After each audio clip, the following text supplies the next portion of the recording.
Welcome back and thanks for staying with us. So we've been gisting behind the scene about this thing about manipulation, the extent with which people can go to manipulate others, how someone can be deceptive, you know, like the caller said, a wicked person will do anything to manipulate to achieve his or her goals. And Mariam wanted to share a story. Yes, I wanted to share a story of how far people can go to be manipulative.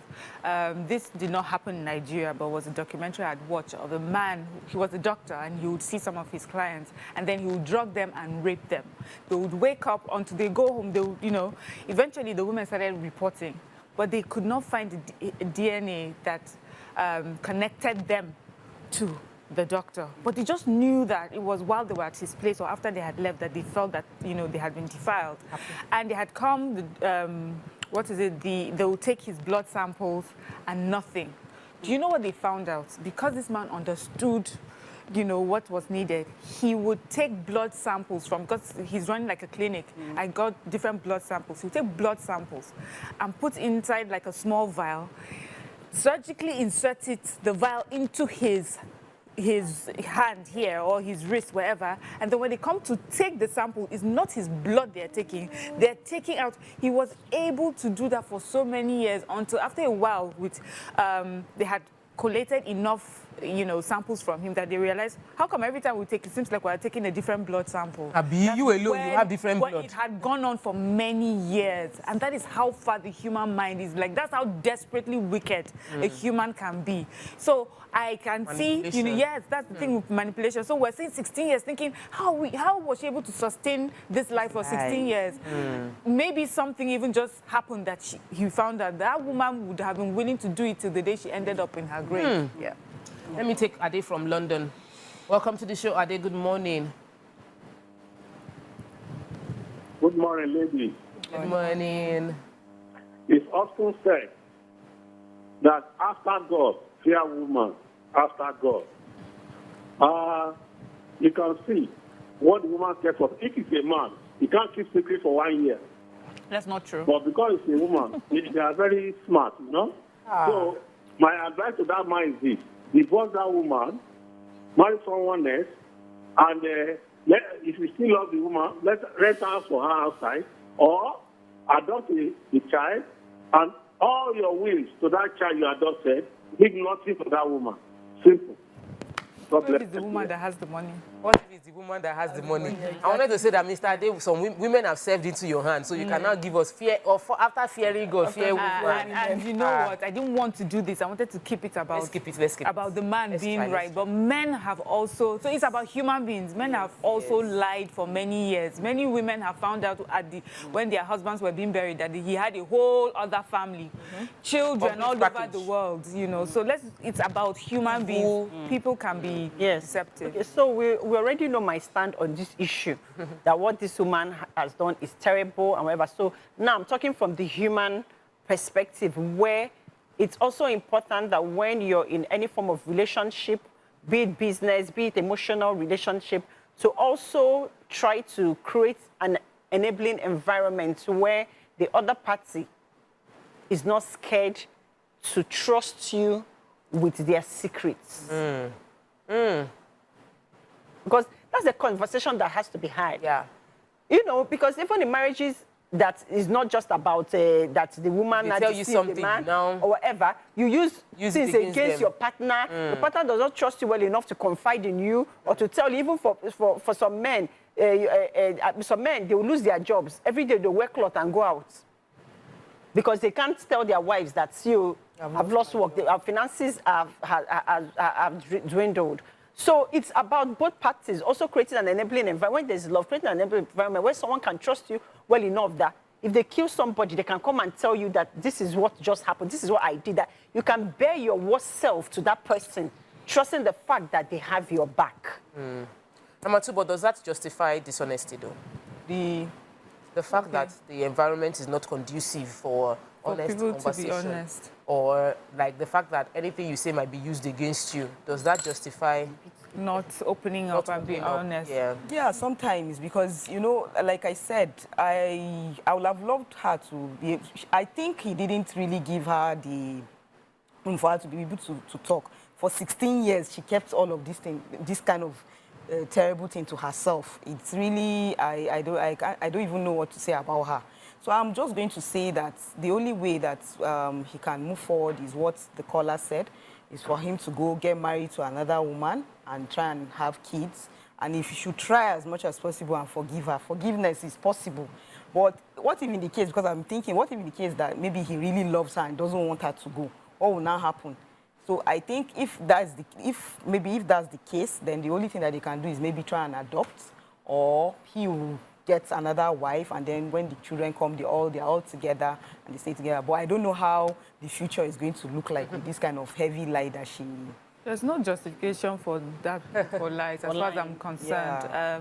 You should owe it to yourself to be a person of integrity and to be honest. And that is why, earlier I said that some people don't even love you enough to walk away from you when they know that being with you will cause you more harm than good. So to say to me that it's because you do not allow me express myself, you do not give me the room to express myself, please stop everything, shut everything down. I know that you never give me the opportunity, but this is the truth I want to tell you. And then let the person decide what they want to do. The truth is, many people hide behind that excuse so that they don't face the consequences of their actions. Yes, we should understand that everything has consequences, and we should be able to bear the consequences. Of course, I'm human, and many times I want to deflect, I want to hide. But in the end, on matters as serious as this, please, there is no room. For some people, it's just their ego. It's not that nobody's giving you room. It's just that, how do you bring yourself down to this person? How do you be vulnerable in front of this person so that the person sees you less than how you have projected yourself all this time? So some people have that. It's just ego, it's pride, and so they would rather deceive you than for you to be vulnerable, than for them to be vulnerable with you. Because in this case, with this woman, Tope, you said it, if she had spoken earlier on, there's science that could have helped them. Yeah. Many options. Should have been vulnerable. You would have listened to her, bearing in mind that, whatever the consequences are. And then he had listened and said, okay, let's go and find out scientifically in the hospital, what can we do, even though you have this. And science says, I was just checking, science says, even when a woman has had a hysterectomy and her ovaries are still intact, she's still able to have eggs, and they're able to harvest that. She can have IVF, as she said, surrogacy, adoption. There's so many other options that she shut down because she refused to open up to this man. Maybe she was expecting a miracle. No, I think that we underestimate what men can handle. Many women believe he can't handle it. He would leave me. He might not love me enough. Because I recollect the person I know who told his, her fiancé about, like, when it wasn't even a case of, it was the moment she didn't know the relationship was going to work out. So she was like, you're asking me, all these people that they'll just be, once they get close and they realize they will still feel, they would go away. Yes. So it was a case of, let me just even let you know my worst, like, this is my worst secret. This is my vulnerability. I have fibroids. And told the man, and the man was like, okay, let's go to your doctor. Yeah. She was shocked. And she took him to the doctor before they got married.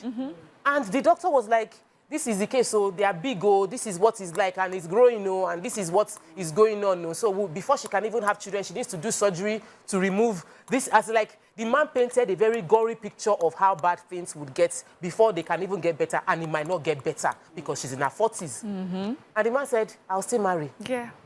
At least so we underestimate we underestimate what a willing man can handle. Exactly. A willing man will forgive a cheating wife. A willing man will forgive a woman that has no womb or she has no eggs. He will stay because I love this woman, I will make it work. But because we've heard these stories and we feel like he has options, he would walk away. But maybe he sees you as his only option, giving him peace of mind. So you now rid him of the opportunity because you are scared he will go. True. Because there's, this conversation, I just remember I had the conversation with my husband concerning something like this. I was like, why is it harder for men to accept that a woman had a child before, and then yet they'll move on to someone that they're aware that has a child? So like maybe you find out that the woman had a child while you're married. She didn't disclose it. But you can go ahead and marry someone, a single mother. And it says it's not about having the child out of wedlock or when she was single. It's the betrayal, it's the lies. Yeah. So you did not give me the option of deciding what I wanted. So that is what this is about. It's really about lies and lack of integrity, dishonesty. There used to be a time when they would say, oh, hide your children, for women who had children out of wedlock. Sorry, you want to take a call? Yeah, Fred has called you from before. Welcome to the show. Good morning, Fred. Good morning. Yeah, I would like to give an advice. The generation we are right now, I want us to understand something. The act of patience, a lot of people lack it. Look at what happened to Abraham and Sarah in the Bible before she gave birth.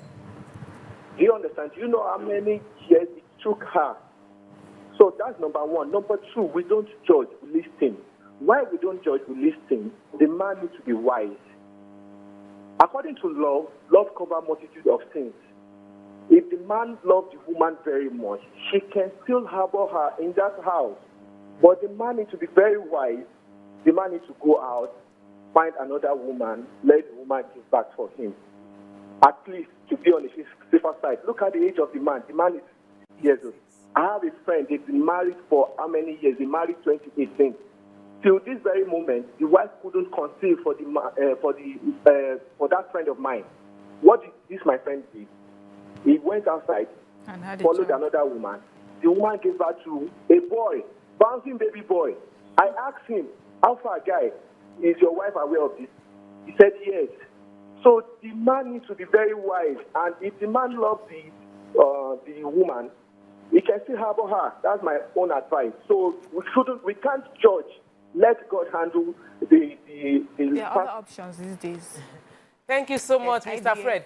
The way you are saying that wise, it seems like you're saying deception. Yes. The wisdom is he like... said the wife is aware. No, but the wisdom is a... No, the wife is aware. If the wife is aware, then it's not deception. So, but have you noticed that there's something that's been recurring that everybody has been saying in terms of solution? Go out, marry another wife, marry another wife, marry another wife, right? You realize that it's so easy for the world to say, when a woman is married to a man that is impotent, nobody says the woman should go out to also still have her own child. It's so funny. It's so funny how it's so life is not balanced. It's so funny. Well, how about that? Maybe you are telling the man go outside. How about that the man does not want to go outside? How about they just adopt? The man, as in, just loves his wife and doesn't want to be with some other person. Exactly. Why should that be the only solution available? Go outside. Go outside. How about him now deciding that I still want to be with my... but he can still decide that I'm still going to punish you. I still want to be with my woman. This is the person I love. Okay, let's look for a solution around this. The solution can be adoption. Yeah. The solution can be... There are more options than go outside and have children. I get you, Amaka, calm down. I realize that every other person has just been saying, go outside. Nobody is saying adoption or surrogacy, and those are options. Don't limit yourself to the opportunity to cheat. We'll take a break now. When we come back, we'll continue with the show. Stay home.